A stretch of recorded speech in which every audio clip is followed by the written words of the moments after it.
கிறிஸ்துவுக்குள் மிகவும் பிரியமான தேவ பிள்ளைகளே, பரலோகமான நிகழ்ச்சியின் மூலம் உங்களை சந்திப்பதில் என் இருதயம் கர்த்தருக்குள் மிகுந்த மகிழ்ச்சி அடைகிறது. இன்றைய பரலோகமன்னா, நான் உனக்கு இறங்குவேன். இன்னைக்கு தேவனாகிய கர்த்தர் உங்களுக்கு இறங்கி உங்களை ஆசீர்வதிப்பான். தேவனாகிய கர்த்தர் உங்கள் மேல் இரக்கமாயிருப்பா. மனுஷங்க உங்களுக்கு இறங்குவாங்களோ இறங்க மாட்டாங்களோ தெரியாது, ஆனால் தேவனாகிய கர்த்தர் உங்கள் மேல் இரக்கமாயிருப்பா.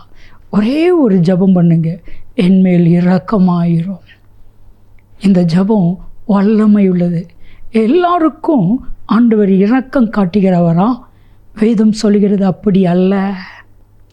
எவன் மேல் இரக்கமாக இருக்க சித்தமாக இருப்பேனோ அவன் மேல்தான் இரக்கமாயிருப்பேன்.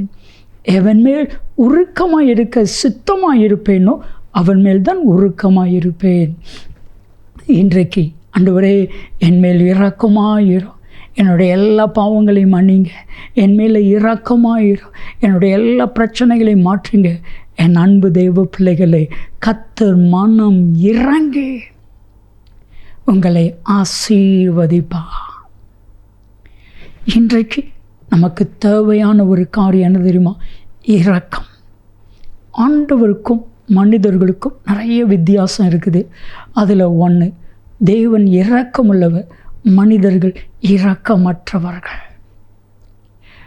நீங்கள் மத்தேயு 20வது அதிகாரம் 30-34 வரைக்கும் வாசித்து பாருங்கள்.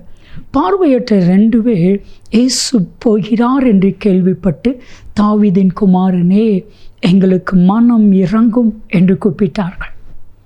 ஆனால் இயேசுவுக்கு பின் சென்றவர்கள், இயேசுவோடு சென்றவர்கள், சீசர்கள் வச்சுக்கொள்ளலாமே, இயேசுவோடு பின் சென்றவர்கள் கிறிஸ்தவர்கள் என்று வைத்து கொள்ளலாமே, அவர்கள் இறங்கலை, அதட்டினார்கள். அதுதான் மனிதர்கள்.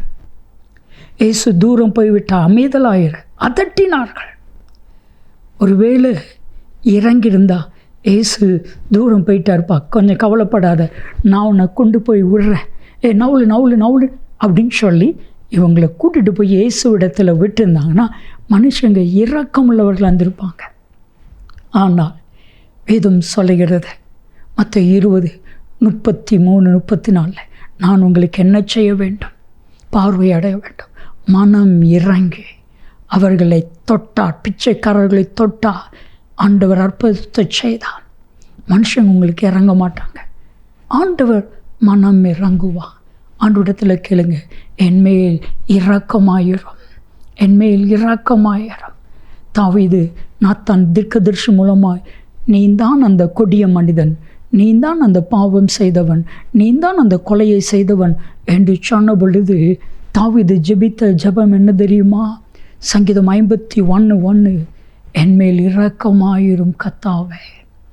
ஆண்டவர் மனம் இறங்கினா, தாவீதுடைய எல்லா பாவங்களையும் மன்னித்தா, தாவீது செய்த எல்லா அக்கிரமங்களையும் மறந்தா, இருதயத்திற்கு ஏற்றவனாய் கர்த்தர் சொன்னார்.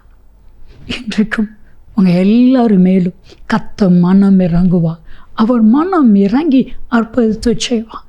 நீங்களும் நானும் செய்ய வேண்டிய ஒரே ஒரு காரியம், என் மேல் இரக்கமாயிரும், என் மேல் இரக்கமாயிரும். ஆண்டவரிடத்தில் ஜெபம் பண்ணுங்க. இரக்கம் எவ்வளவு மேலானது தெரியுமா? ரோமர் 9வது அதிகாரம் 10 நீங்கள் 15 வரைக்கும் வாசித்து பாருங்க. ரெபெக்காள் கர்ப்பவதியான பொழுது வயிற்றுக்குள் 2 பிள்ளைகள், மூத்தவன் இளையவன். ஆனால் தேவனாகிய கர்த்தர் இளையவனை சிநேகித்து மூத்தவனை பகைத்தார் என்று எழுதியிருக்கிறது. யாக்கோப்பை சிநேகித்து ஏசாவை வெறுத்தேன் என்று எழுதியிருக்கிறது. அப்போ ஆண்டவரிடத்தில் அநீதி உண்டென்று சொல்லலாமா? சொல்லக்கூடாது. அவர் மோசையை பார்த்து சொல்லியிருக்கிறார், எவன் மேல் இரக்கமாக இருக்க சித்தமாக இருப்பேனோ அவன் மேல் இரக்கமாக இருப்பேன். தாயின் வயிற்றிலேயே யாக்கோப்புக்கு இரக்கம் கிடைத்தது. இன்றைக்கும் கர்த்தர் உங்கள் மேல் மனம் இறங்குவார். ஜெபிக்கலாமா? அன்பின் தகப்பனே, எங்கள் மேல் மனம் இறங்குவீராக. மனம் இறங்கி நன்மை உண்டாகட்டும், அற்புதம் உண்டாகட்டும் அப்பா. அப்படி செய்கிறதற்காக உமக்கு நன்றி. இயேசு கிறிஸ்துவின் நாமத்தில் ஜெபிக்கிறோம் ஜீவனுள்ள பிதாவே. ஆமென், ஆமென். ஆண்டவர் உங்களை பார்த்து சொல்கிறார், நான் உண்மையில் இரக்கமாயிருப்பேன். நன்மையும் கிருபையும் ஆசீர்வாதங்களும் நிச்சயமாக உங்களை தொடரும்.